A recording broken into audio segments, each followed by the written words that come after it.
Okay, everybody, we're going to go ahead and get started for the evening. Welcome to the CCSD 46 Board of Education. Pardon me?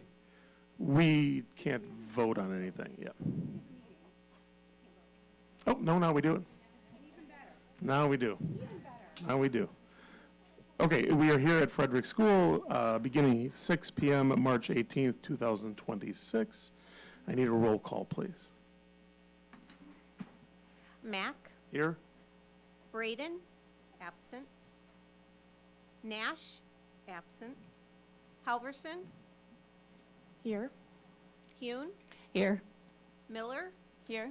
Weedman, absent. Okay, we do have a quorum. Please join me for the pledge.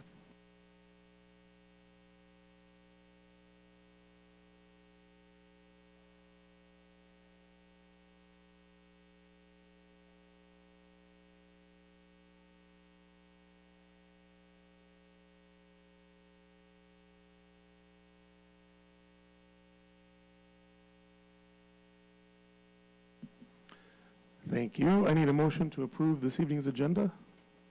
So moved. I'll second. Okay. Miller, Aye. Mack, Aye. Halverson, Aye. Hune, Aye. Okay, thank you very much. That brings us to the first section of public comment this evening. Do we have any public comments on it? Not at this moment. Okay. We will move on to board reports this evening. I'll start with Ms. Miller. Ms. Hune. Ms. Halverson. I do not have anything this evening either for a board report because it was a slow week. I will hand it over to Dr. Glickman for the superintendent's report. Thank you. Yep, thank you. All right, well, I would like to begin this evening by thanking our fantastic O&M team that really took care of our school district on Monday when we had some significant snow. They did a great job, and we're very grateful to them. Speaking of Monday, I want to talk a little bit about what happened that day because it was really difficult early in the morning. Things were really very much on the line as to whether or not it was safe to come in to school or not to come into school. As you know, we ultimately decided later than we usually like to do an e-learning day. Our fabulous staff was ready for that. We let them know on Friday that it was a possibility, so they were prepared, and all of the students had their materials at home, so that was great. One thing that was a little difficult for us, though, is that we made that decision when we learned that District 127 was doing a late start for the purpose of making sure that the roads were cleared and it was a safe passage into school.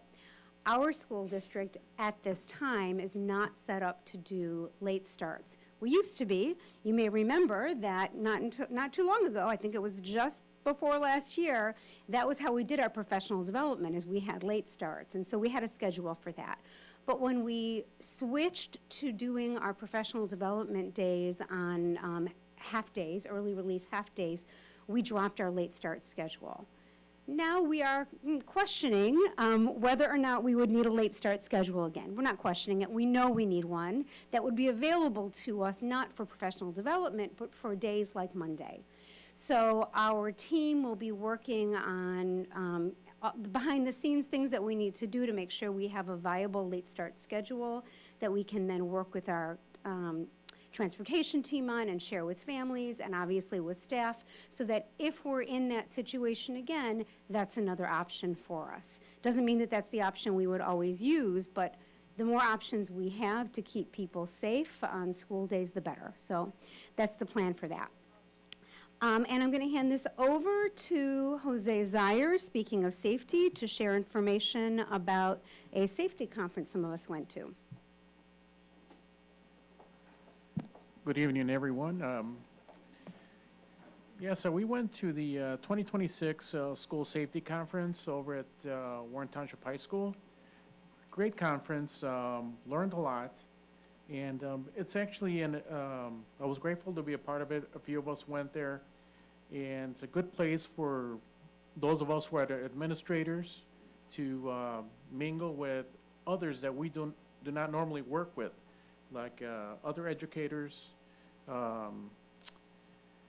law enforcement, first responders, and the outcome of that is to get a better picture, better ideas, learn about new trends that might be out on the horizon that we need to learn about so that we are better prepared, and also learn different ways to prepare ourselves. I met with Solvi Jarmu, who is from another district, also a Grace Lake Middle School parent, and great person. She's at another school district, but full of the safety knowledge.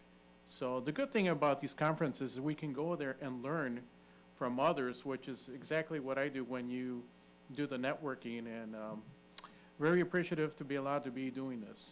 So, thank you. Thank you so much. And hold on, I have a few more things. One moment.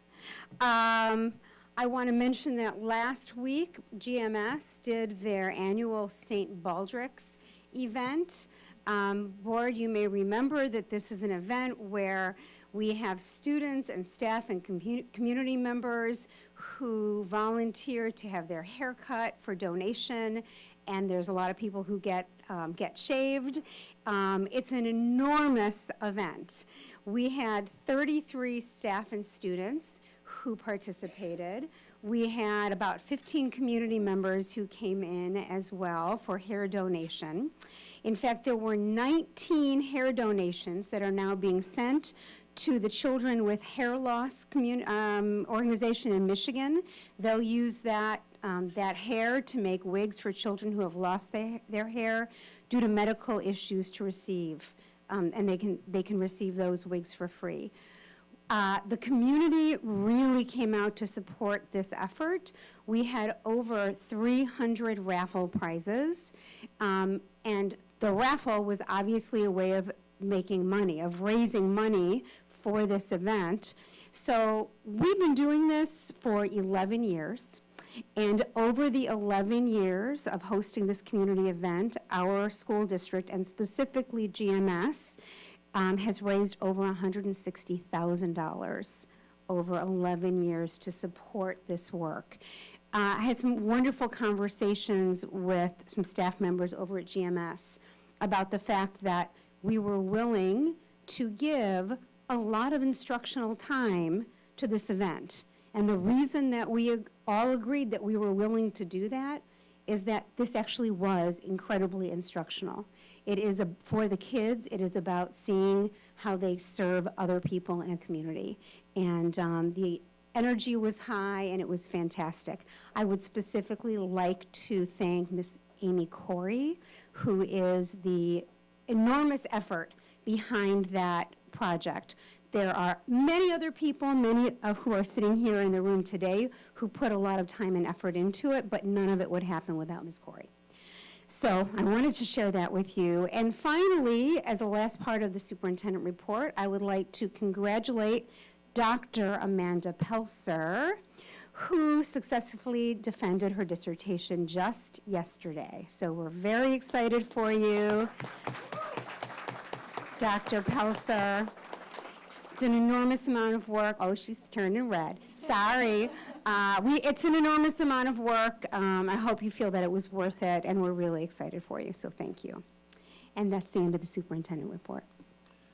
Thank you, Dr. Gligman. Congratulations, Dr. Pelser. I have one more thing. Yes, go ahead. I'm so sorry. No, go ahead. Also, I think we might have some civics school. class students here today. Do we have any?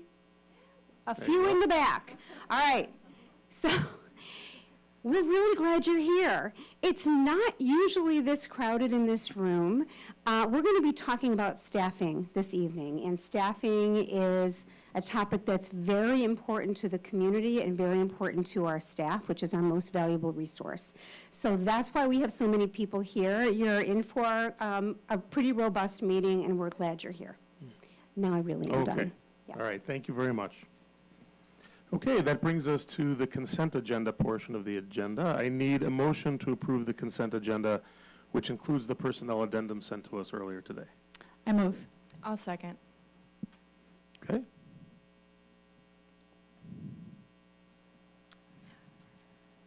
Hune, Aye.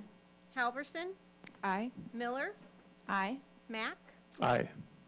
Okay, thank you. Consent agenda passes.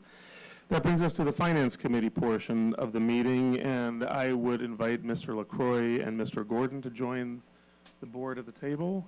I know Mr. LaCroix is here. hey, Chris. Oh,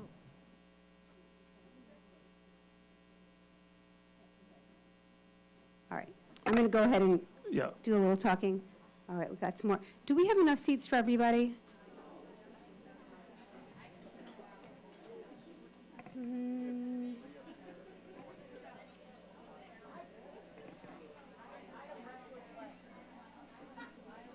Glad you're here. It'll be later. Yeah. All right, we've got more folks coming in. It looks like Jose's pulling in some more chairs. Is that right? If you can. All right, we're going to go ahead and keep going. Okay. So we have one topic on our Finance Committee meeting tonight, and that's staffing. And it's appropriate for a Finance Committee because staffing is the largest area of cost to our school district, and so it is a part of what we talk about when we talk about finances in our school district. In a few minutes, Dr. Woke, also doctor, will be sharing his report, but I asked him for a few minutes first before he got started on that, because we're used to having Dr. Woke give a presentation about staffing. He does it every year. Often that staffing report is just about enrollment changes, and those enrollment changes can generate some staffing changes, and so that's what he typically will talk about. He indeed will be doing that this year, but there is some more. There's some more to talk about this evening, because this year we did a very deep dive into our staffing to make sure that our staffing meets our current needs, not just our enrollment needs, but other needs as well. And I'm talking about student needs, and I'm also talking about financial needs of the school district. So you're going to be hearing some areas that we are reducing staffing, and also some areas where we're eliminating positions. And I have a few things I want to share about that. First of all, and because we have such a full room, board, I usually just talk to you, but I feel like I want to talk to all of the people that are in this room. The decisions that were made and will be shared this evening were made very carefully and very slowly. And truly, since September, I would say, we started looking very carefully at every position in the school district. And we were keeping student needs and welfare at the front of all of the decision-making. People may have heard that there are many school districts in the country, in the state, and very close to us that are doing very deep cuts in their staffing, where people are actually not going to have jobs next year. That is not the case here in District 46. That is not the information that we have that we're going to be sharing with you tonight. We are going to be eliminating some positions, but not actual employees. By this I mean that in every case where we are closing down a position, in effect sunsetting a position, because they're all positions that we're that we're going to be talking about, most of them are positions that were added over the last few years. In every one of those cases, the employees that are in those positions at this time will be offered other positions in our school district. So we are really glad that we are able to make some changes through attrition. We have retirements and people leaving for other reasons, so we have spots for everybody. We're glad to be able to keep our talent within our school district, and we commit to helping all of our staff members who need to make changes through those transitions in the months ahead. You're also going to hear about some additions, because we are adding assistant principals to our 4 elementary schools. At this time, we have assistant principals at Frederick and at Park and at GMS. But we recognize a need to also have assistant principals at our 4 schools that are K4 or pre-K4. This too was decided very, very carefully. Like other school districts, we have seen student behavior needs in our younger grades raised dramatically over the past few years. And assistant principals will be able to support those student needs. They'll be able to support our staff with strong professional development, strong instructional leadership, and effective evaluation methods. And they're going to be able to guide special education meetings, which will be a need as we talk further about some changes that we're making. So Dr. Woke is going to give some more specific information now, if he will be able to embed himself behind the chairs to get to his microphone. Unless you want to, do you want to do it from here? That actually might be easier. I was watching that film, Yeah. and I don't want to block people from being able to see the screen. Why I'd be don't- more than happy to come out there and Yeah, stand with you, but. why don't you do it here? All right. So Dr. Oak is going to share a lot more information, but I wanted you all to hear this information and this background from me first. So Dr. Oak, I'm handing it over to you. Thank you very much. Yep.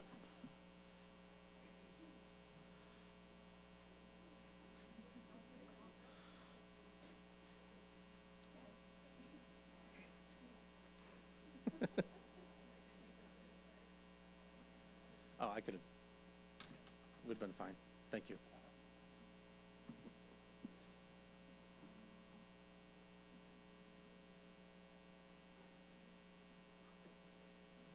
Sorry, just waiting for the PowerPoint.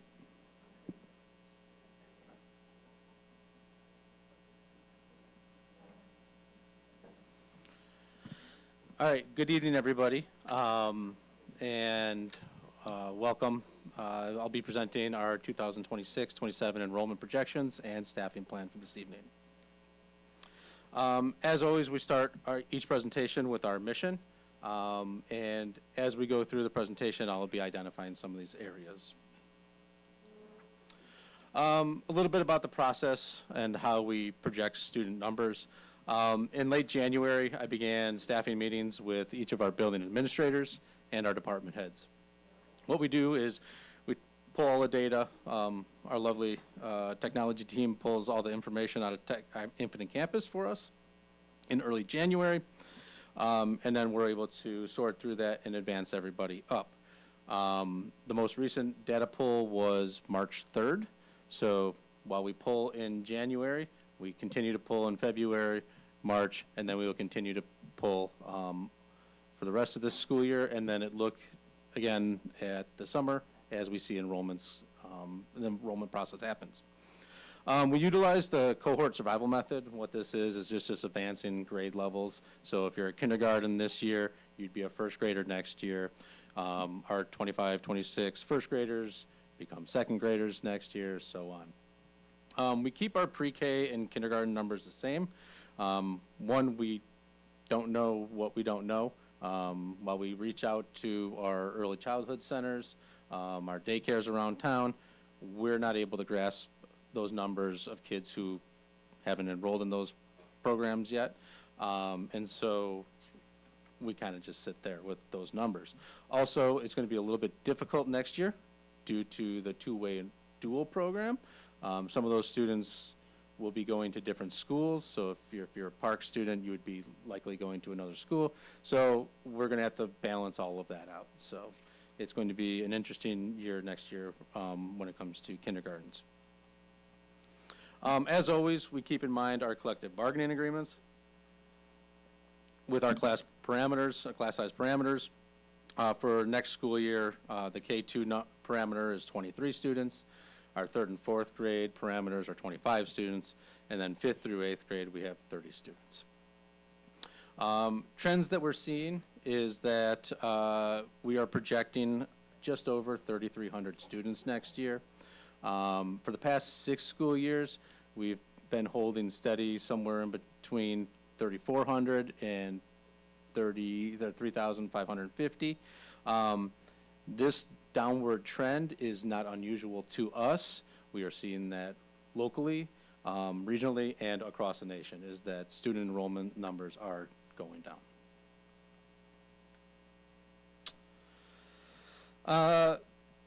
As Dr. Glickman shared, we did a staffing review earlier this year. In the very early weeks of November, we began as a leadership team engaging in staffing review in order to review and analyze every position in the district.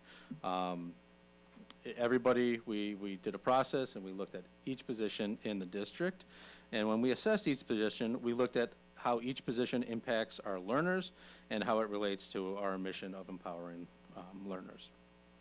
The purpose of this review was multifold. Regularly reviewing staffing is best practice, and we had been doing that targeted over the past couple years. This was a full staff review. Staffing should match our current realities and needs. And also in late November, board, you'll remember that we had some new information regarding our future projections for fund balance, and it drops significantly. So that came second after we started our process. I will be sharing several position reductions tonight, but I can share, as Dr. Glickman shared, that all of our individuals who are in those positions will have another position next year. Each year I show you our projections and forecast for next year. So based on our March 3rd data pool, here are our projected numbers for next year. That's a lot of numbers up there. I'm not expecting everybody to read through those, but as I shared earlier, our pre-K and kindergarten numbers stay the same, and then we look at the next 8 grade levels.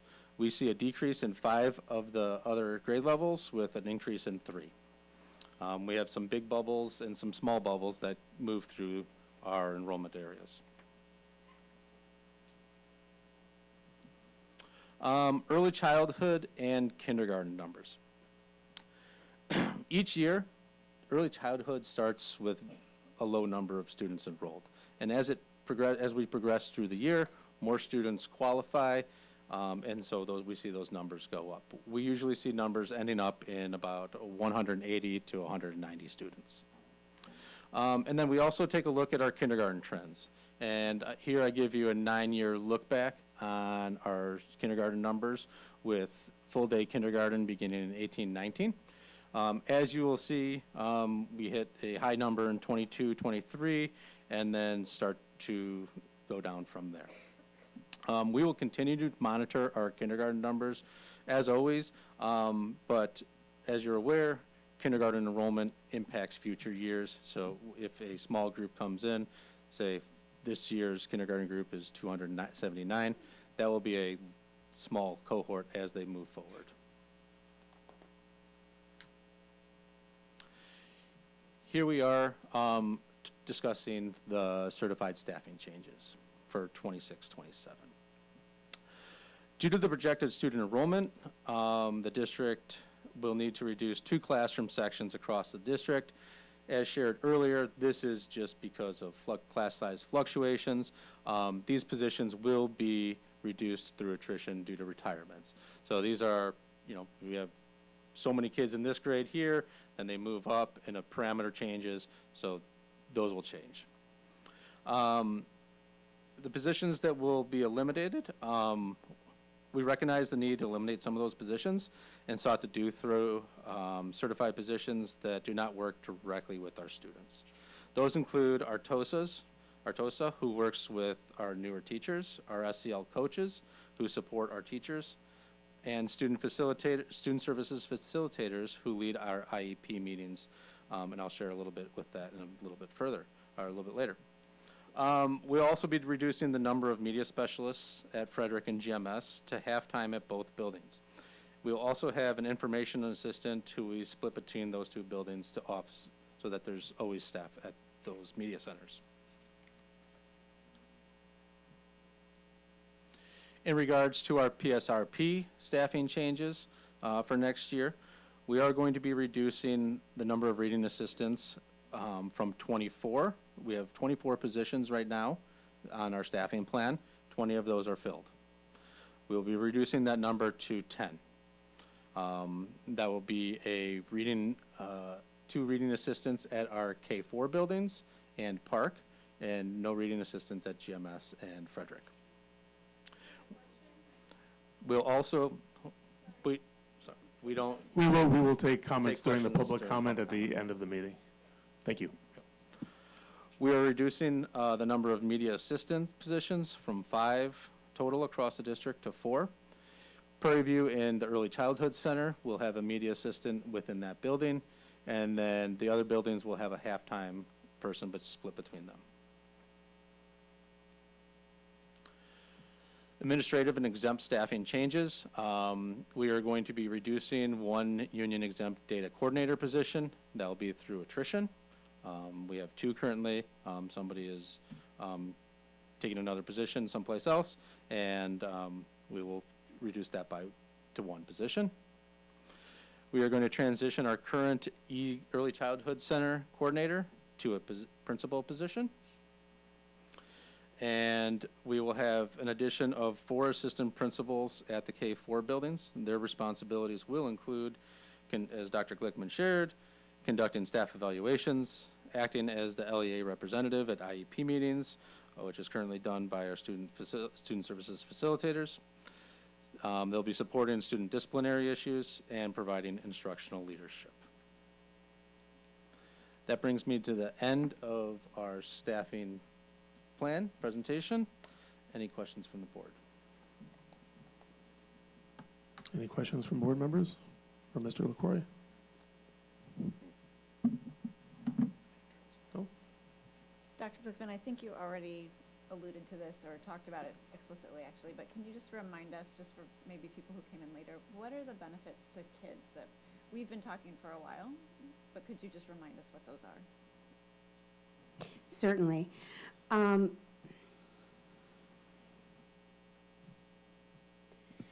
When we were making our decisions, first of all, I'm going to start with this. We recognize the need to make some strategic staffing decisions and some reductions. So frankly, one of the benefits to students was that we did that in a way where very few of the people who are going to need to move into other positions were in positions where they were working directly with students. That's not, that doesn't meet the description of our reading assistants. However, reading assistants absolutely work directly with students. So I want to talk about the decision to make that change. We're actually really pleased and proud of how well our students are doing in the area of reading. And in fact, we looked very deeply at the data as to how many students qualify for reading support. And the number of students who qualify for reading support doesn't match the number of reading assistant positions that we had. That's not to say that our reading assistants weren't working with many students. They absolutely were. But some of that work can be done in the classroom with the classroom teacher, students who don't actually qualify for those reading interventions. That's really a testament to the work that's happening in our classrooms every day, and we're really proud of that. Just flipping over to how our elementary assistant principals will support students. As I shared earlier, we are seeing behavior concerns rise consistently, on a yearly basis, but almost on a daily basis, with children who are significantly dysregulated, a wide variety of struggles. And so one of the responsibilities of our assistant principals will be to support the needs of those students. They'll also be able to support instruction, they'll be able to support evaluation, and they'll be able to support the special education meetings. Sure. Okay. Thank you, Dr. Wolk.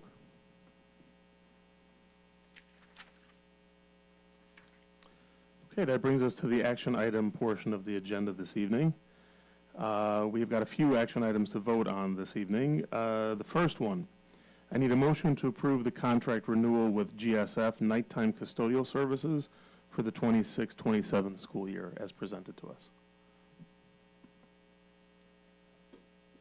I'll move. I'll second. Okay? Miller, Aye. Mack, Aye? Hune, Aye. and Halverson. Aye. Okay, motion carries. Second, I need a motion to approve the Grays Lake Middle School lighting retrofit project as presented to us. I'll move. I'll second. I did have. Mrs. Miller? Yeah, Go I did ahead. have a question. I'm just going to read this. So I understand that the retrofit of GMS was proof of concept, right, Jose? And we saved $39,000, or will save that annually, and we're going to extend that out. So I'm wondering if there's either now or a different time, how would we figure it out, the cumulative impact of all the energy, if we put quite a bit of money into our infrastructure, so building envelopes, solar panels, energy efficiencies on the roof, et cetera. So is there a way to compile that all so we get a sense of the cumulative impact of the energy efficiency efforts that we've been making? So I know you had brought that question to me today, and unfortunately, we weren't able to provide a clear answer to that question right now because our chief school business official is not with us this evening and wasn't on site today. So we will work on that information and hopefully be able to provide it in the future. Thank you. And yes, I did just ask you today, so didn't expect a comprehensive answer. Okay. Just was wondering if there's a way to pull that all together, and I noticed that someone else is in the audience that might hear it too. So, thank you. We'll talk about that. Okay. Okay? Hune, Aye. Halverson, Aye. Miller, Aye. and Mack. Aye. Motion carries. Thank you. Third, we need a motion to approve the Wold Architect fee proposals for the 2027 Media Center renovations, please. I'll move. I'll second. Okay? Halverson, Aye. Mack, Aye? Hune, Aye. Miller, Aye. Okay. Motion carries. Thank you. Fourth, I need a motion to approve the memorandum of agreement with the Grays Lake PSRP Council. I need a motion. I'll move. I'll second. Okay, Dr. Wolk, I'm going to hand it over to you for comments. Sure. So working with our PSRP union on creating this memorandum of agreement. This memorandum does not change the language of the collective bargaining agreement, but rather identifies a process by which staff will be able to identify preferences in their future placement and remain in compliance with the collective bargaining agreement. This came about due to some of the reductions of our PSRP staff. Thank you, Dr. Wolk. Any questions? Okay. Halverson, Aye. Miller, Aye. Hune, Aye. and Mack. Aye. Motion carries. Thank you. Finally, I need a motion to approve Brad Goldstein as the Interim Director of Finance and the Interim CSBO. I'll move. Second. Okay. I'm going to hand this over to Dr. Glickman for comments. Thank you. Well, I want to start by welcoming into this space next year's Assistant Superintendent for Finance, Mr. Scott Wold, who is in the room way in the corner. Can you give a wave? Okay. I promise, Mr. Wold, I mean, it would be nice if we had a lot of attendance on a regular basis, but I think, as you know from the meeting when you were hired, it's not usually quite this packed in this room, but we're really glad that you're here tonight. So why do we need an interim when we've hired Mr. Wold to begin next year? And by the way, everyone's going to have to get used to the fact that our architect firm is Wold Architects, and the new director, or the new assistant superintendent for finance is Scott Wold. No relation. He's shared. So I'm just telling you, we're going to be hearing a lot of Wold all the time. Anyway, why do we need an interim? Well, Mr. Wildman, our current assistant superintendent for finance and CSBO, has requested and been approved for an extended leave of absence. And we cannot be without a CSBO, a chief school business officer. no lie, I did call Mr. Wold and say, hey, any chance that they can let you go early over in your current district? But his school district has only just posted the position, correct? Right, and so we would never do that to a neighbor, try to grab away what will be ours eventually for early. So we didn't do that. However, we were able to find somebody who was willing to help us out during this leave of absence, and that is Mr. Brad Goldstein. That name may be familiar to some people in the room because Brad was the CSBO here in School District 46 from, I think it was 2008 to 2010, at the beginning of his career as a CSBO. He then went on to other school districts and has since retired. So he is coming back in. He will be with us between 3 to 5 days a week. Pending board approval, he's ready to start tomorrow. And we're very grateful that he's willing to come and help us out on such short notice. Okay. Thank you, Dr. Lippman. Any questions on the board? Okay. Miller, Aye. Mack, Aye. Halverson, Aye. and Hune. Aye.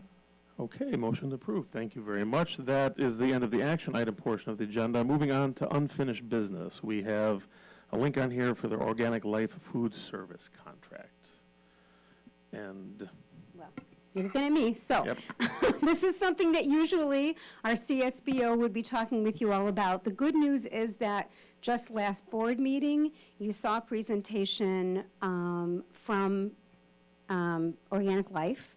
So you were able to ask some questions at that time, board, and I think got some of those questions answered. We will be bringing the, so you've all seen the memo, and you've seen the rates. This is just a rollover contract. And the vote would come at the next board meeting. Does anyone have any questions or anything they want to discuss about this contract? I just have one, and I don't know if it can be answered tonight, and that's okay if not. Thanks. I was just curious because we know that food prices may be going up, and I'm just wondering, like, once this price is in place, does that affect either the cost or the quality of what students will have next year? Oh, that's a really great question. So we will bring that to Organic Life and have them answer that, and I'll be able to bring an answer back for you at the next board meeting. Okay, that's a great question. I'll piggyback on that.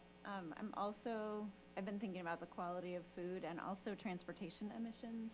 And I had asked at our last meeting for information about how much of our menus, of the menus at school, include locally sourced, not purchased, but sourced food. And the reason for that is to cut down on food miles, but also to increase the nutritional density. So it speaks to the quality of food too. So just curious, if we can get that specific information. The response that we got back was locally purchased. We're actually looking for locally sourced food, which is a little different. Can you talk more about that? Yeah, so Thanks. their parent company in the corporate site says that they procure a lot of food from Gordon and that it should be within 500 miles, but I'm not clear if 500 miles of their headquarters or of our schools. And also, I'm wondering if it's possible to increase the nutritional density of our meals by using food that's grown closer to here. So with that as context, the question is how much of the food that's actually being served is locally sourced as opposed to locally purchased? You mean locally grown? That too. Right? Yes. Mm-hmm. Okay, I understand your question. Yeah. All right, we'll get the answer to that. Yeah, thank you. Okay. okay. All right, that moves us on to new business this evening, which is an E-rate purchase link here. Dr. Pelsor, is that done by you? Yes. So as a reminder, E-rate is a federal program that supports network infrastructure in schools and libraries. Our district, as a part of this program, receives a 50% discount on qualified network equipment. With the funding this year, we are looking to add some switches to accommodate the safety and security improvements that we are putting into place. some universal power supplies, which keep the network up and running and protect the equipment that we are purchasing, and then some outdoor wireless access points to extend our network into our parking lots and into our outdoor learning spaces. Any comments or questions? Just want to say, Dr. Mrs. Miller, Pelser. yeah. Dr. Pelser, yeah. Thank you, Dr. Pelser. Okay. Okay, that brings us to topics for future agenda items. Dr. Glickman. Sorry. On April 8th, we're going to have a lot of students, which will be wonderful. The GMS Frederick Park wrestling team, yes, that is one wrestling team, will be coming to be awarded for some wonderful achievements. We will have our GMS Panthers here that night, so that's our students from GMS who have been working on a wide variety of projects. Board, you've heard them speak to you before. They will stand somewhere back there at the microphone and share an update, and then we'll have a couple of them sitting at the board table, which I know is something that the board loves. On April 8th, we also will be bringing forth 3 or 4, still don't know, strategic planning consultants to present to you. So you, board members, you've all seen already the materials that they submitted in their proposals. From those submissions, 3 or 4 of them will be coming to speak with all of you and kind of present, and present in front of you so that you can ask them questions, and ultimately you'll be able to make a decision as to who will be facilitating strategic planning next fall. We'll bring that organic life renewal back for an action item, and at that time, I'll have answers to your questions. We'll also bring that E-rate back to you for approval that night. That is all I have at this time, for sure, for April 8th. On April 22nd, our Park Campus Wolves will be here, just like we're doing the GMS Panthers next board meeting. Then we'll have the Wolves on April 22nd for the same kind of a presentation and sitting at the board table. And then hopefully you'll be able to approve a strategic planning facilitator company and or consultant that evening as well. May 13th will be another finance committee meeting. So hopefully our couple of community members who are not a part of the board but who are on the finance committee will be able to be here that night.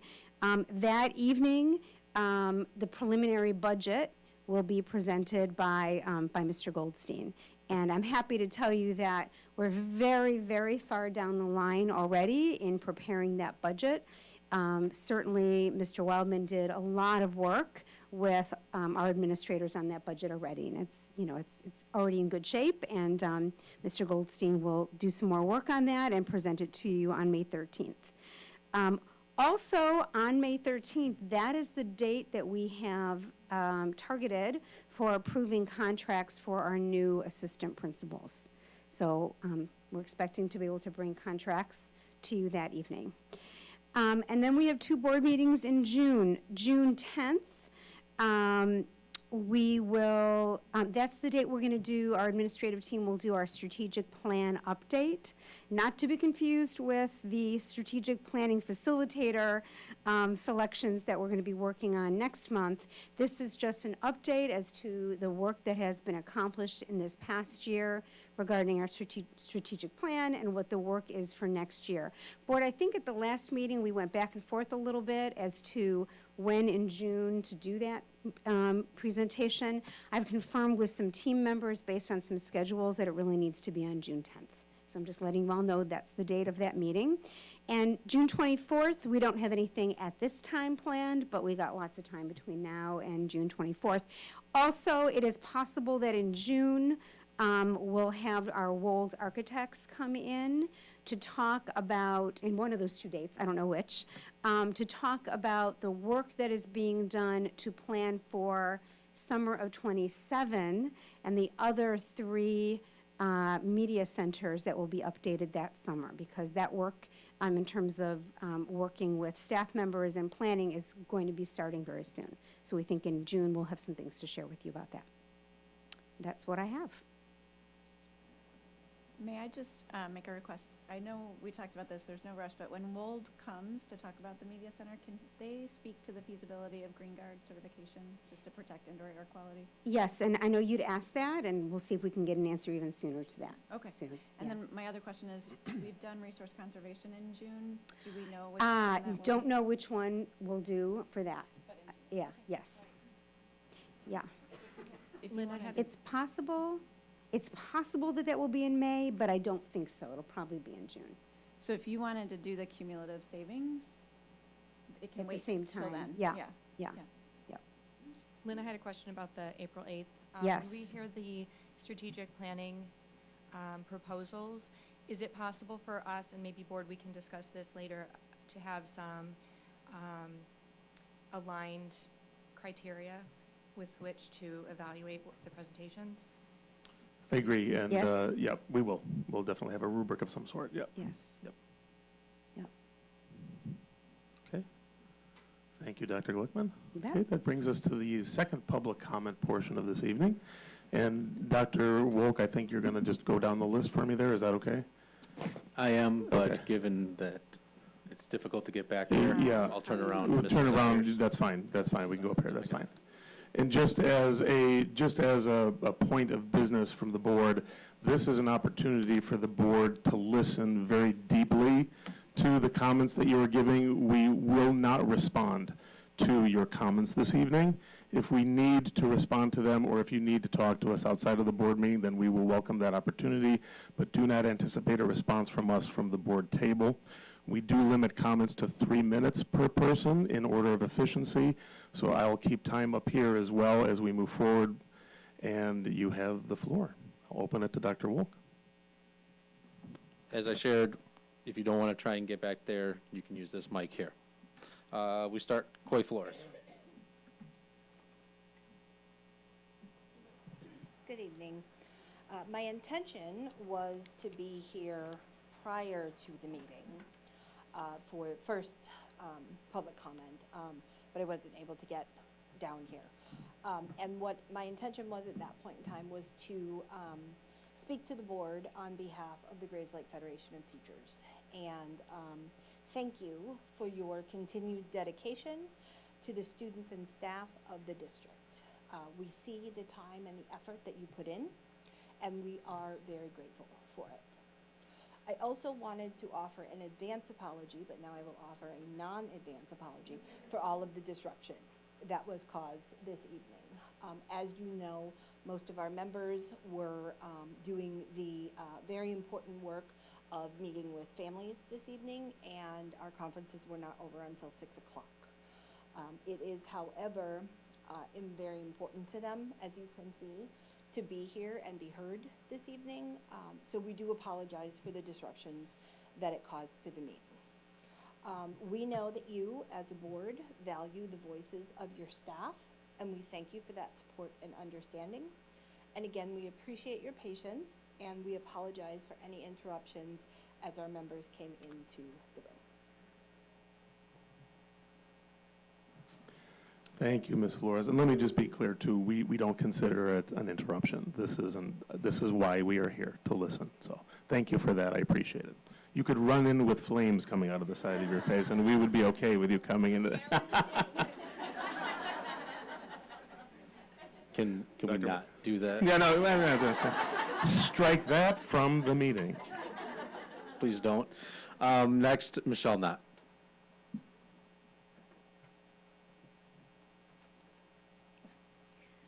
Good evening. My name is Michelle Knott. I'm a reading specialist at Meadowview School.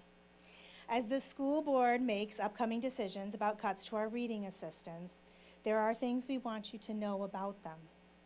You've heard that the data shows that these people and what they can do can be handled by the teachers. But we want you to hear from the reading specialists about what they do and how the students greatly benefit from their daily work. Reading assistants provide support in every single grade level in this district. Assisting the reading specialists during intervention time is just a portion of their day.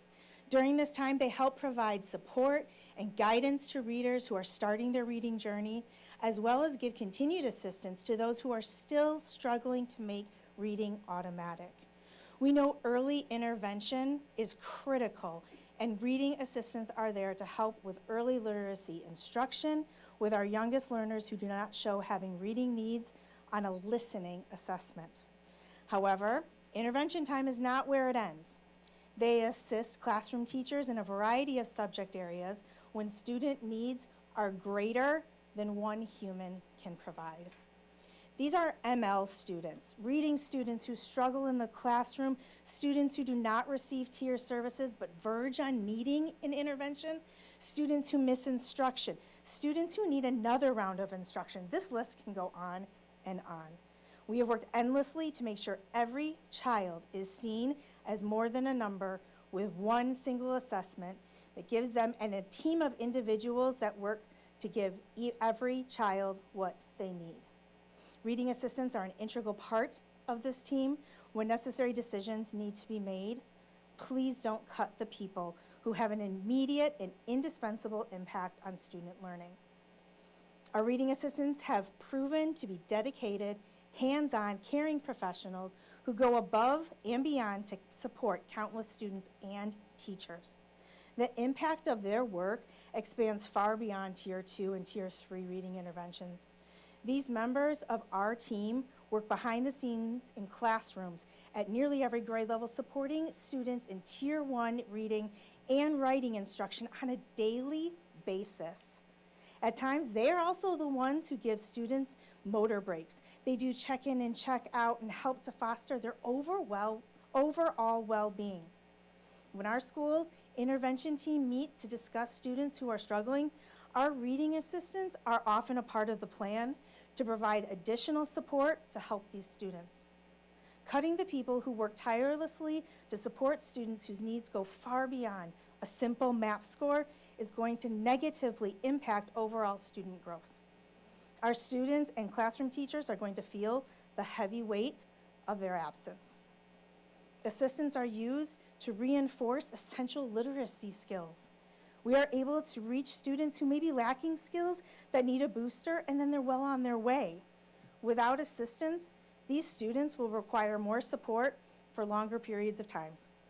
If we no longer have consistent kindergarten and first grade reading assistant support, early intervention is going to look quite different.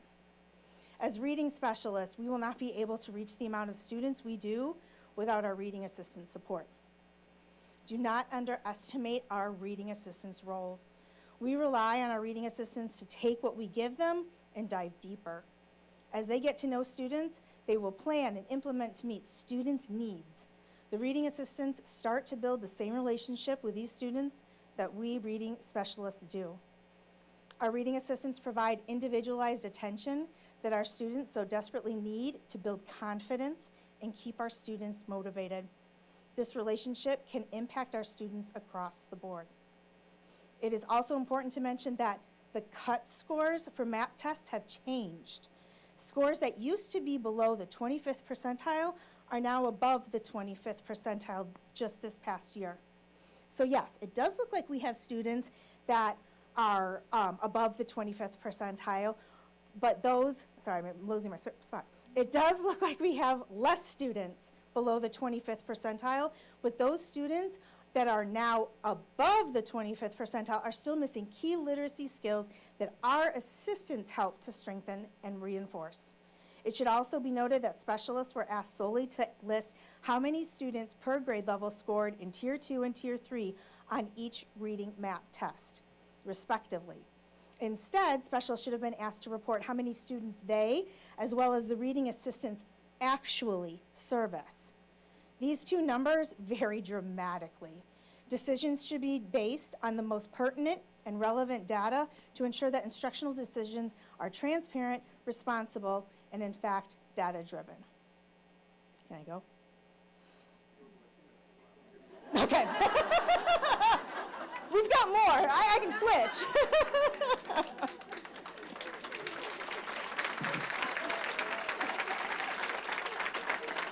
Thank you, Dr. Mack. Some of the unseen impact of this short-sighted decision is the effect it will have on our youngest students.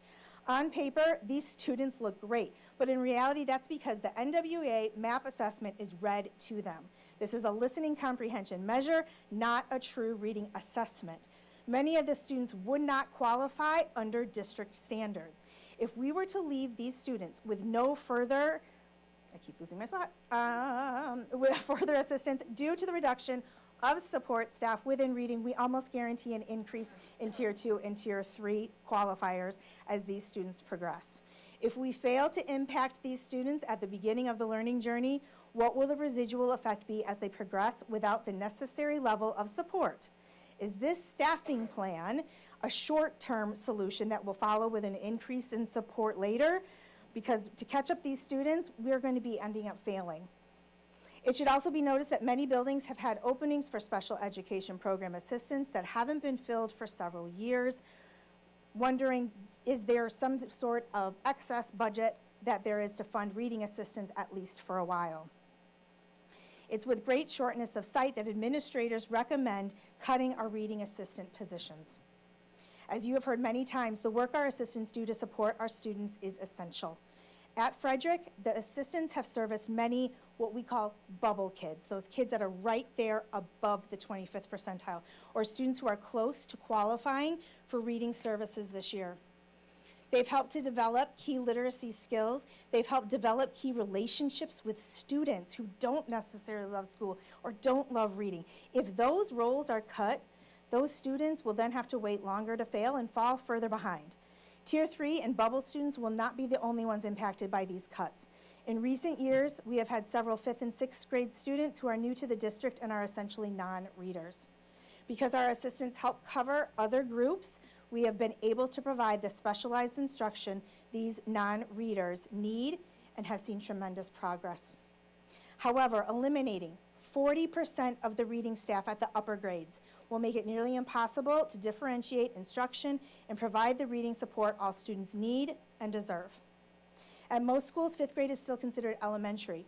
At Park, 5th graders are considered elementary, but because of these proposed cuts, our 5th graders at Frederick are being treated as middle school students and they'll be missing out. We would ask the board to please come see what our reading assistants do on a daily basis. Come talk to us, the reading specialists, about our real data that may not be explainable on a piece of paper. These decisions need to be reconsidered. Thank you for your time. Thank you, Dr. Mack, for letting me talk. Thank you, Ms. Knott.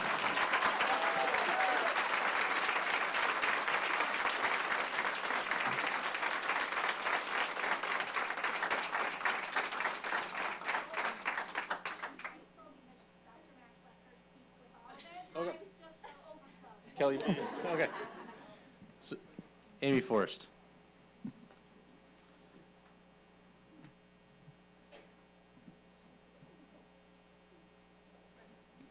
Okay, hi, I'm Amy Forrest, but I'm speaking on behalf of Prairie View's first grade team.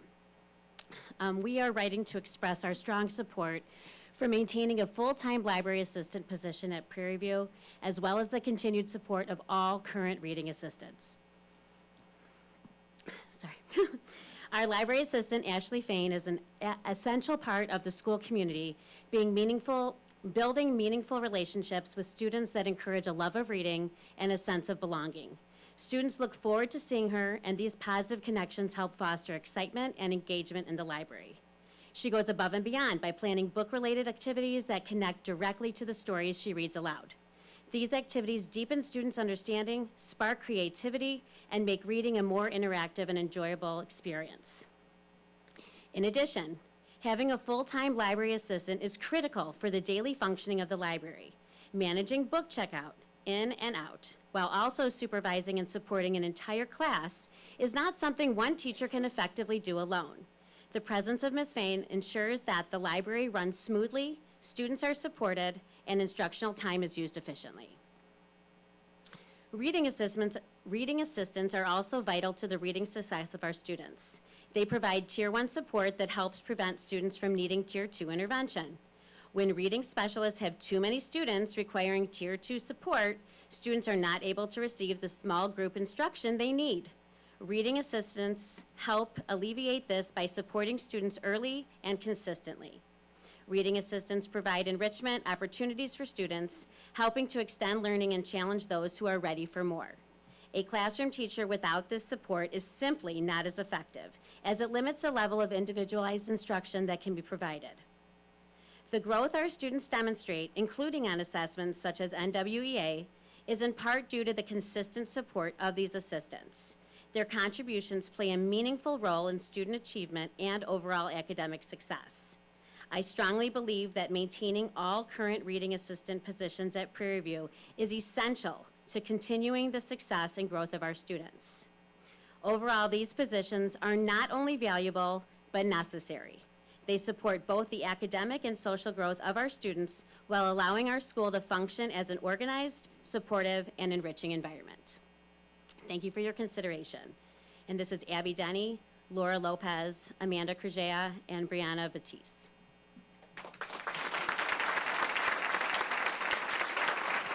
Thank you, Ms. Forrest. Rebecca Wynn.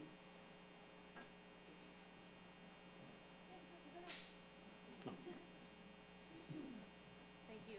So my question earlier was, you had said or described every other position that was being cut, other than the reading assistant position that was not outlined in any way, as if the reading assistants are just there to sit down and teach them how to read, as if they didn't matter. So that was my question, and I apologize for interrupting you earlier. Dr. Lichtman, you said you've very, very carefully considered the students' needs and welfare.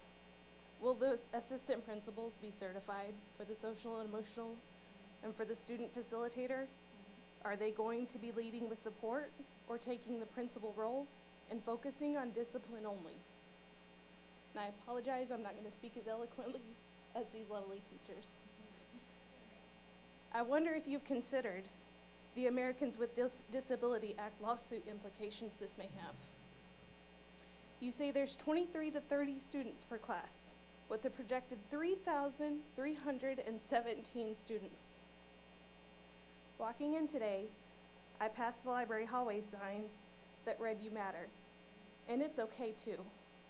But you're gonna shove these students in a box, tell them to find their individuality, and they're gonna be completely unsupported in that. Their emotional wellness, their mental health, their reading capacity, their understanding of the world, you're taking that from them at such an early age. You're hindering them. So tell me, how is this very, very carefully considered? Who will it be okay for them to reach out to when the assistant principal is busy with 10 other students and backlogged with paperwork? My child is lucky because I have a stable home environment, because I have friends and family that support me. You can't sit there and tell me that all 3,317 students that walk through your doors next year are gonna have that same life. You're taking away early interventions. You're removing protections from them that only the social emotional teachers, only student service facilitators, only reading advocates can provide. You're gonna tell me that the person that gives them detention, they're gonna go to when something is wrong at home. Here at Frederick in GMS, multiple other places, multiple other schools, you have kids that are entering puberty. Can I talk about my kid entering puberty? All of the hormones, all of the emotions, all of the things that brings about. There's gonna be questions on healthy relationships. And they're not always going to see that mirrored at home. And you're gonna tell me that they're going to go to the assistant principal. And again, is that assistant principal going to be trained and certified for social emotional services and for student facilities to help them with IEPs? What is the need? Why are we taking these positions? What does the school need more than to support the children that we trust you with?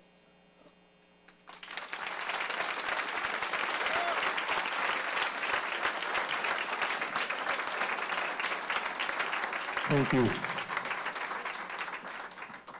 Marnie Emmerman.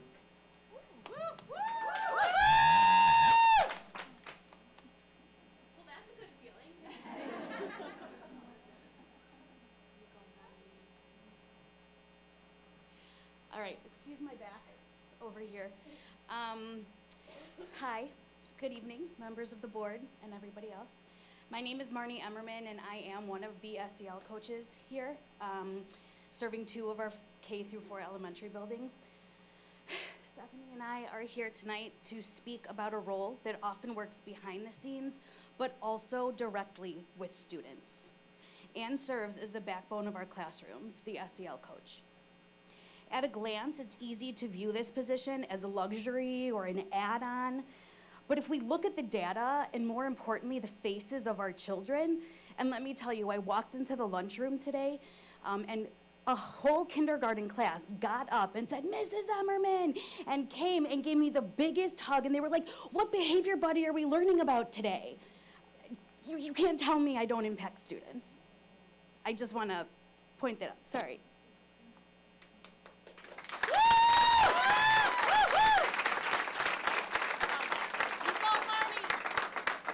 Thank you.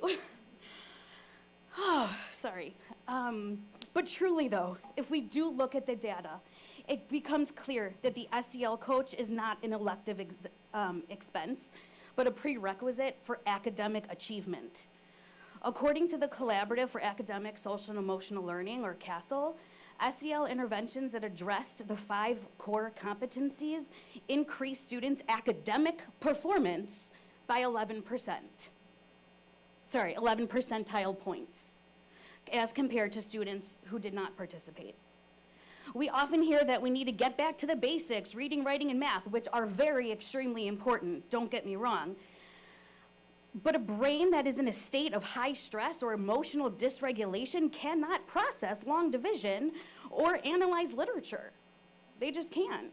When a student walks into a classroom overwhelmed by anxiety or lacking the tools to resolve a conflict with a peer, their learning stops. They're not able to learn.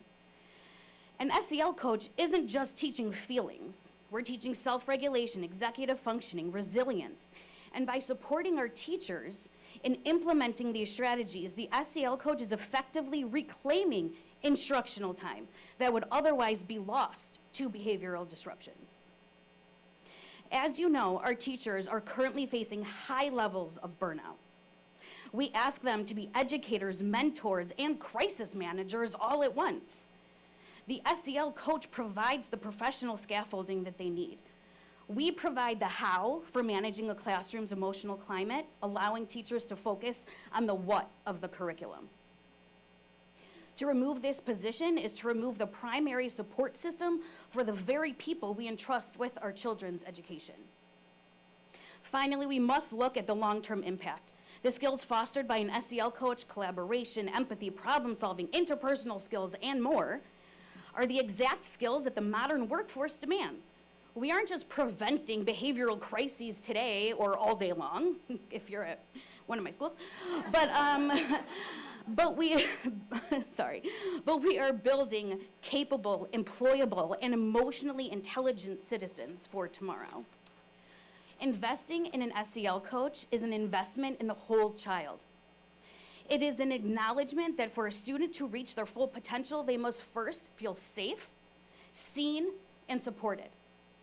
So I urge the board to maintain this vital position to ensure our district remains a place where every student is equipped to learn. So I want to leave you with 2 things today. First, when Stephanie's done, we'll be handing you a packet of letters and petitions regarding the retention of this position. These are more than just names. They're the collective voice of staff members testifying to how vital the SEL coach role is to our students' daily functioning. And secondly, I want to leave you with a shift in perspective. Social emotional learning isn't a distraction from or an addition to academics. It's the delivery system for them. So if we want the results, we have to support the system that makes them possible. Thank you.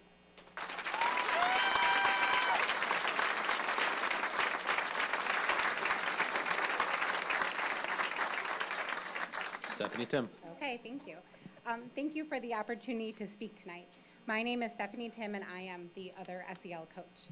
I want to start by saying that we do understand the difficult nature of budget decisions, and we are not here to be negative at all, but just to provide some clarity and context about a role that is still relatively new and to us not yet fully visible in its impact. The SEL coach position was created 3 years ago and has grown into a comprehensive support system for both students and staff across our district. It was designed to complement the role of the dean by providing proactive support at the elementary level, building student skills early to reduce discipline concerns now, both and in the future. Currently, there are 2 of us serving 4 buildings, splitting our time between schools and working directly in classrooms to provide Tier 1 support. This includes lessons on emotional regulation through the zones of regulation, classroom circles to build community and problem solve, and responsive lessons based on real-time student needs. We also collaborate with our school social workers to provide targeted small group support. In addition to student-facing work, we support staff through professional development and social-emotional learning, trauma-informed practices, restorative practices, and behavior management aligned with state mandates. We also support new teacher training, helping educators embed SEL into daily instruction through classroom meetings and practical strategies. We have also led initiatives that support the district as a whole. Calming bins, which began as a pilot in 1 building, were actually used 544 times in the first year that we rolled it out, and it continues to show positive impact this year. These tools require instruction, modeling, and ongoing support. Without this role, it is unclear how their success would be sustained. We also introduced the No Place for Hate initiative across all 4 elementary schools, helping foster inclusive environments through student-led projects, buddy classrooms, and collaboration with our deans. In addition, we share weekly classroom resources, collaborate with special education teams, stay current with evolving SEL standards, and have represented the district by presenting at the Lake County ROE Institute Day in February twice. This role is embedded in classrooms, staff development, and student support systems. After 3 years, we are just beginning to see its long-term impact. Currently, I support approximately 28 classrooms each week, reaching an estimated 640 students, in addition to leading small groups and supporting our pre-K classrooms on Fridays. We respectfully ask that before any final decision is made, the board considers the scope, reach, and continued potential of this position. We welcome any questions, and we have provided, like Marnie was saying, a packet of letters from staff and families who have experienced this impact firsthand. I would like to end by reminding us of our district mission: to empower learners, create equity, and cultivate community, and ask that we consider how this role helps bring that mission to life for our youngest learners. Thank you for your time, your thoughtful consideration, and your continued support of our students and educators.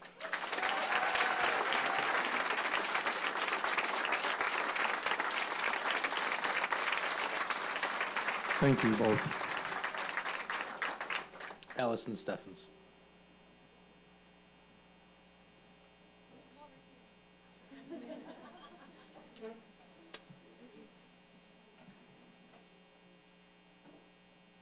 Now it's on. I turned it off. Cool.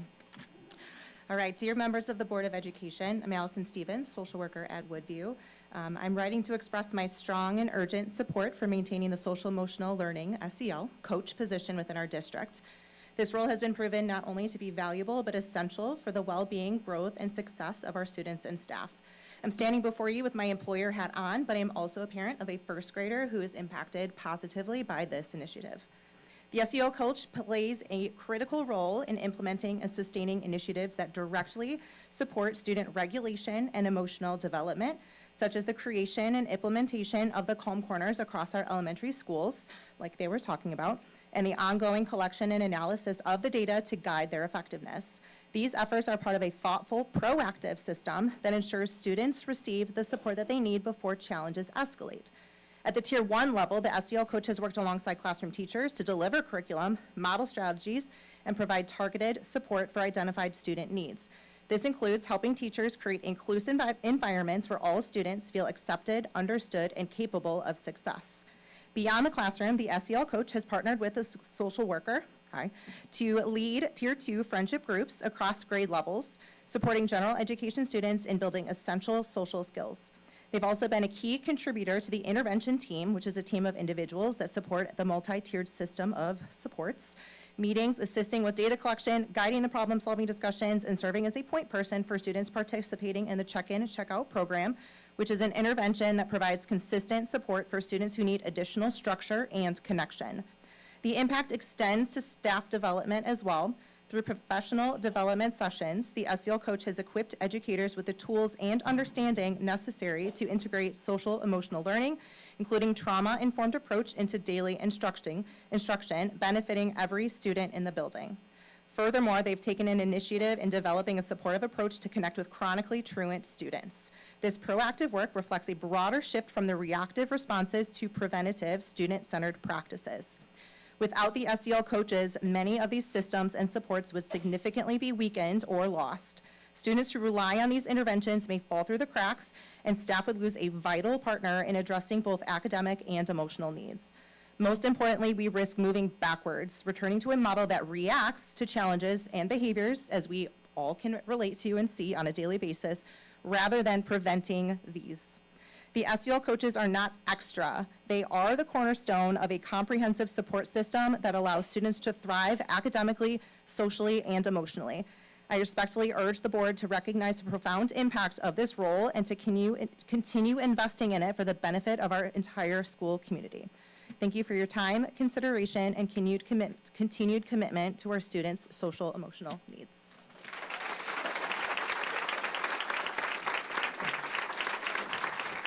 Thank you. Katie Reed.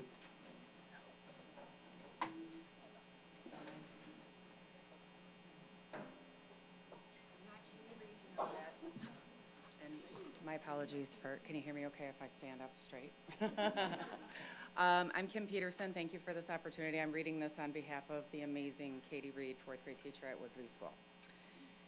To the Board of Education, I understand the need for thoughtful restructuring within the district. However, I am concerned that decisions may be moving forward without meaningful input from those who work most closely with students each day, classroom teachers. Additionally, the lack of transparency surrounding potential staffing changes has created uncertainty, particularly as positions such as SEL coaches and assistants appear to be under consideration for reduction without a clear explanation shared with staff. While data is an important part of decision-making, it is equally important to include the perspectives of teachers who experience the day-to-day realities of student needs. The value of SEL coaches and support staff has been significant, especially as schools continue to respond to increasing behavioral and social-emotional challenges. These roles provide essential support through social groups, in-class assistance, and crisis response, helping students remain engaged and successful in the classroom. Although the SEL position is relatively new and may still be evolving, the impact in a short amount of time has been meaningful. With clearer direction and continued investment, these roles have the potential to make an even greater difference, potentially through expanded support across buildings. Similarly, assistants play a critical role, often building long-term relationships with students and serving as key members of crisis response teams. Until a comprehensive and clearly defined behavior plan is established, one that ensures consistency and supports the emotional and physical safety of both students and staff, these positions remain an important part of maintaining a positive and productive learning environment. I also want to respectfully note that the timing of this vote occurring during conferences may unintentionally limit staff awareness and engagement of an issue that directly impacts their work. Greater transparency and communication would go a long way in fostering trust and collaboration. I respectfully urge the Board of Education to gather direct feedback from teachers before making final decisions regarding staffing changes or position reductions. Teacher insight is essential to fully understanding classroom needs and ensuring that decisions best support both students and staff. Thank you for your time, consideration, and continued commitment to our school community. Sincerely, Katie Reed.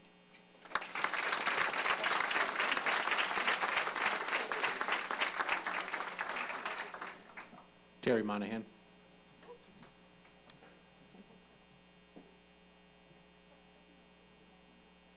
ahead. Yep.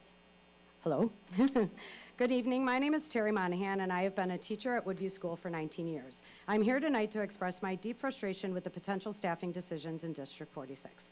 We have learned in the past week that we will be losing reading assistants, media assistants, and our SEL coaches. The positions are all vital to the support of both our students and staff. Reading assistants are often the difference between a student falling behind and a student catching up.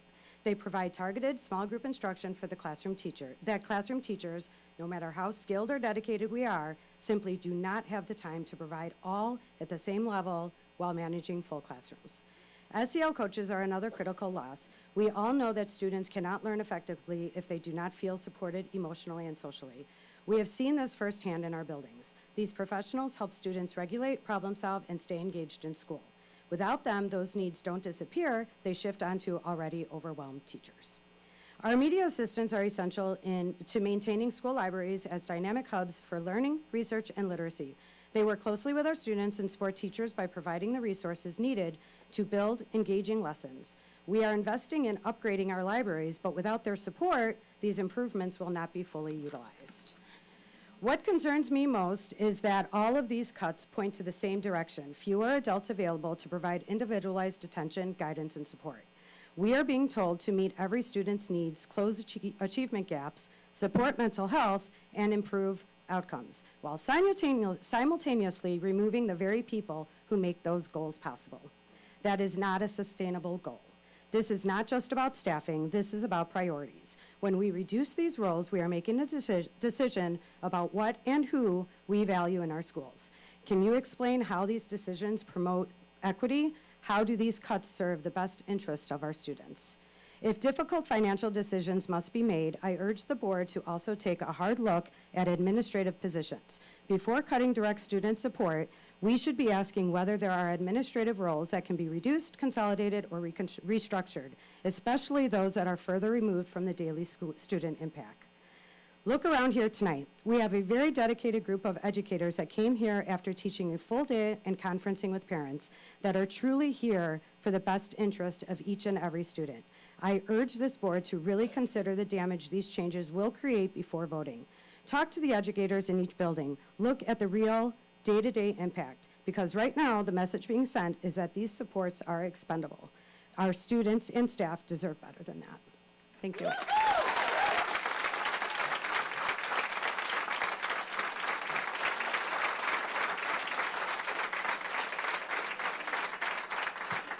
Thank you. Shelby White.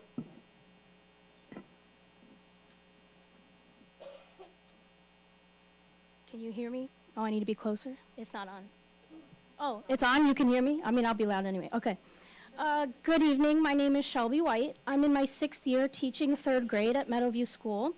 I'm an active member of our community as well. I attended D46 schools from 2001 to 2009 and also serve as the head coach for JV softball and girls golf at Grays Lake Central High School.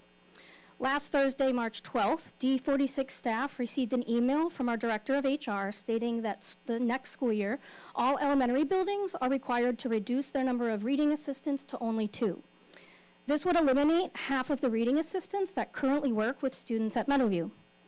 In May, I actually finished with my master's degree certifying me as a reading interventionist. I highly value the learning of D46 students and literacy instruction, because after all, it is because of this district that I myself learned how to read. Because the email we received did not provide context, I responded to it, and I CC'd our Director of Teacher and Learning, as well as our Teaching and Learning Coordinator. I was never given a response. So I'd like to read these questions posted in my email verbatim right now. Question 1 is the district aware of the fact that reading assistants, at least at Meadowview, are also recess monitors for every recess time in our day? If the district is aware, what has been the decided solution on who will be monitoring recess for the upcoming school year? Question 2 states, is the district aware of the fact that reading assistants are taken as substitutes, essentially on a daily basis when teachers are absent and subs are not available? If the district is aware of this, can it be assumed that the reading assistants who will remain on staff at our buildings will not be allowed to get pulled so those students can receive the needed intervention? Question 3, if only 2 students will be at each elementary building, That, of course, increases reading group size and decreases the amount of reading groups that can occur. This, in turn, will mean that reading interventionists must pull students during more times of the day, such as science and social science instruction. This has two repercussions that bring me to ask these two questions. First, is the district discussing how to modify all of the elementary building schedules to avoid having students who need reading intervention miss, for example, science and social science? And then secondly, are discussions and accommodations being made for other support staff, such as our speech pathologists, social workers, OT, PT, who also take students during science and social science instructional time? Question 4 pertain to if the district has considered how contradictory it seems to renovate the libraries and value the space for literacy learning to occur, but in turn hindering literacy growth by eliminating the very people that work directly with them on achieving grade level literacy. And question 5 pertains to the standardized testing data that actually Dr. Glickman, you referred to earlier. But I asked specifically and wonder if the district has physical evidence that can be provided to us, so that way teachers such as myself who only see our school's data can see the district level data that you speak of. These questions that I sent were left unanswered, which is personally unacceptable in my opinion. Our district website directly states that its financial goal is to review, expand, and clarify financial practices to increase transparency and communication, with a focus on aligning financial decision-making to district goals. 2 out of 3 of those district goals that are also on our district website are empowering learners and creating equity. Our reading assistants are an integral part of empowering students to be confident readers as well as successful members of a community. Without all of them, our school days would not run smoothly. Along with helping our students work towards grade level literacy, they also foster important connections and become trusted adults for them. It is my hope that the district and the board will consider how this decision-making process lacked transparency, and it's going to significantly impact student growth. Thank you.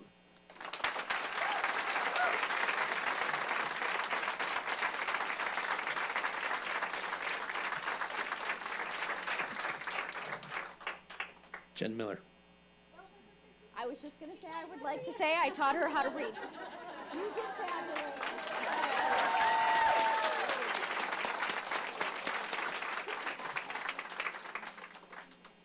Now I feel really old. My name's Jennifer Miller, and I teach first grade at Woodview School, and I'm reading this on behalf of the Prairie View fourth grade teachers. Dear School Board and Administration, we are writing to express our concern regarding the potential reduction and restructuring of reading assistant positions within our building and school. These staff members play a vital role in supporting the daily learning and well-being of our students. Reading assistants provide essential support to students who need additional guidance, including those who struggle academically, require behavioral support, or benefit from small group instruction. Their presence allows teachers to better meet the diverse needs of all learners and ensures that every student receives the attention that they need to succeed. When assistant positions are reduced or restructured, the impact is felt across the entire classroom. Students who require extra support may not receive timely help, small group instruction becomes more difficult to provide, and teachers are stretched thinner while trying to manage both instruction and individual student needs. Ultimately, this affects student progress, classroom engagement, and the overall learning environment. We strongly urge the board and administration to explore alternative budget savings that we do not compromise the direct academic support necessary for our students' success. We are prepared to discuss the profound positive impact these assistants have and urge you to keep these vital positions fully funded. Prairie View fourth grade.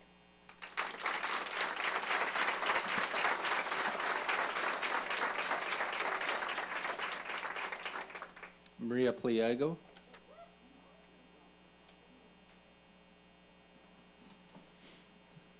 So my name is Maria Jesus Pliego Garcia, and I am a bilingual resource teacher at Avon School.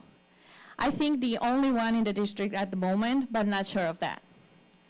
I came from Spain 5 years ago, and I've seen how the district has been losing a lot of support and resources. But at the same time, we all have a BenQ in our rooms. I won't be working in the district next year, but that is not something that we're going to discuss about today. I stand here today not just as an employee, but as someone who lives the reality of our schools every single day. I understand difficult decisions have to be made, but I need to be clear. These cuts do not match what is actually happening in our schools.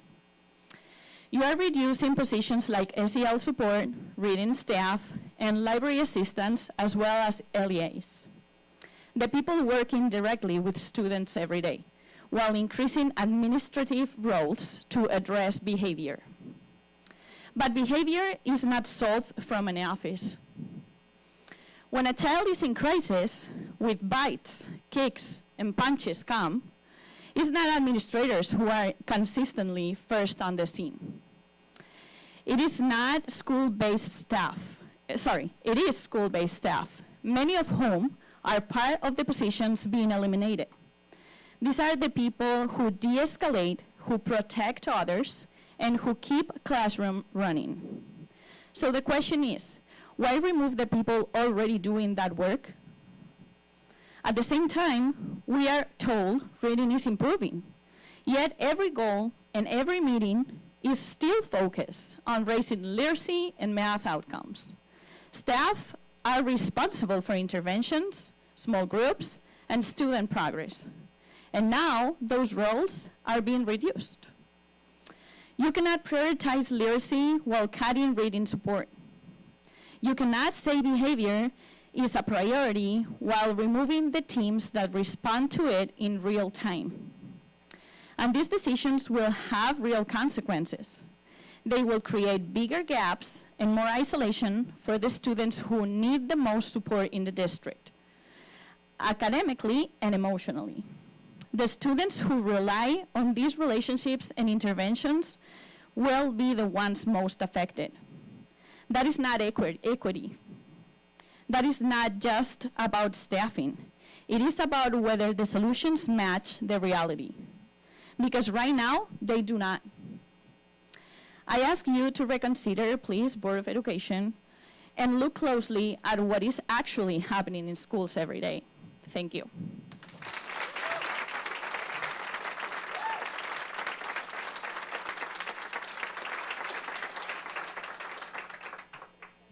Kirsten Innes.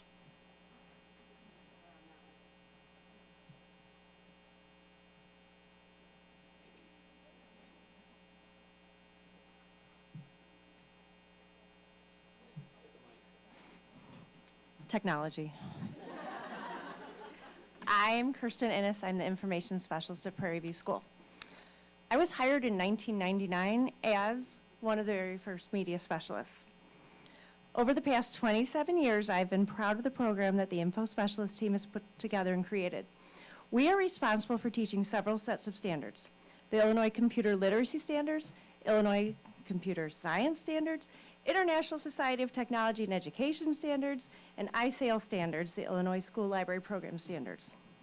In order to be successful at all of that, the information specialist has to work with the media assistant, or information assistant as our titles change, to develop lessons to meet those daunting standards in the very small amount of time we get to see our students. Our students go to library once a week and a technology class once a week. We're also able to utilize flexible time to help support other activities in the classroom. All of our standards are extremely important and directly affect what happens in and outside of the classroom, and we have a hard time prioritizing them all. One very important standard we have is to teach a love of literature. We need to teach our students to love to read and learn how to read. I do not think I need to explain the importance of reading in everyone's lives.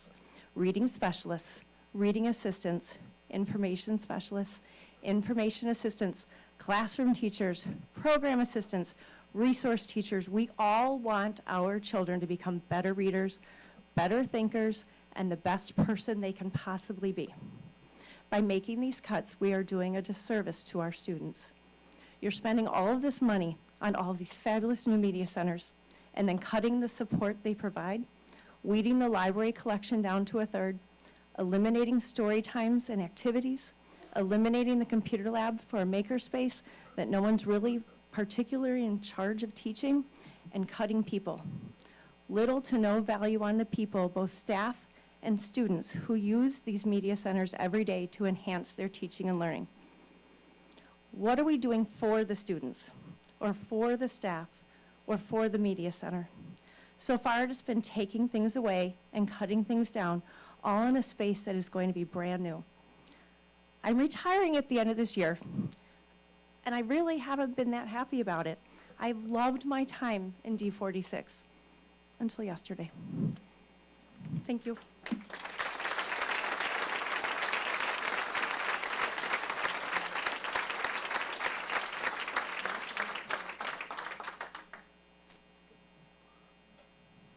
That was it? Okay. All right, thank you, everybody. Appreciate being able to, did you have an additional comment? Yeah, I'm sorry, I didn't know there was a sign up. Yeah, go ahead and sign up. Go ahead, yep. Please.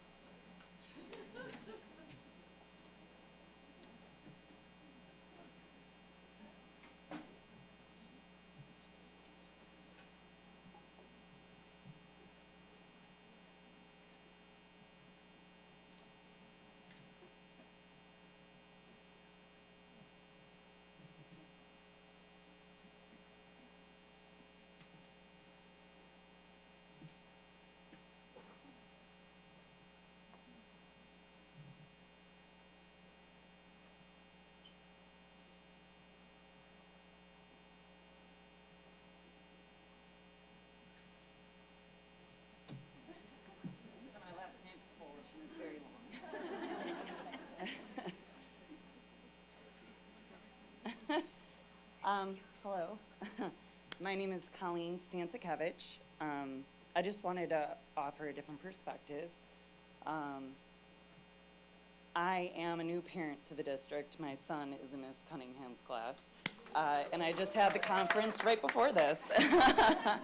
So I guess I wanted to offer a non-teacher in just district parent perspective. I found out about this meeting at about 4 o'clock today. Bad on me, I guess, for not being aware of when the meetings are held. I also am not great at public speaking. But I just want to say it seems short-sighted to cut positions that you're just starting to see the impact on. And when you first notice a positive change is not the time to change the game plan. That's when you follow through on it. And to see, too, with like SEL, you know, my son's 6, he has a habit of not knowing how to control his hands all the time. Like, he likes to touch and play, and he doesn't always know how to react. And having an SEL in class, being able to teach interpersonal skills that I can't always be there to teach, it's really meaningful as someone who pays a lot of tax money to be in this district specifically, is something my husband and I looked for when we bought our house. So I just wanted to say that, and much, much respect to all of you guys here for coming out after day work. Thank you guys.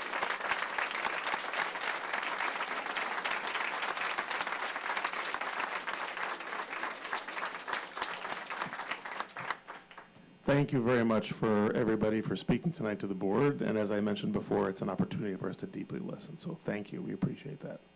We do not have a closed session this evening, so I'm going to call for a motion to adjourn this meeting tonight, please. I'll move. Second. Okay. Hune, Aye. Miller, Aye. Mack, Aye. and Halverson. Aye. Thank you, everybody. Thank you once again. Have a good night.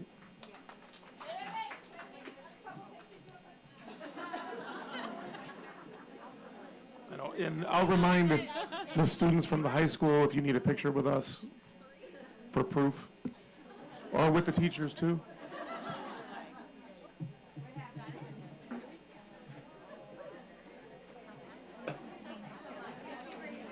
Thank you, everybody. Good night.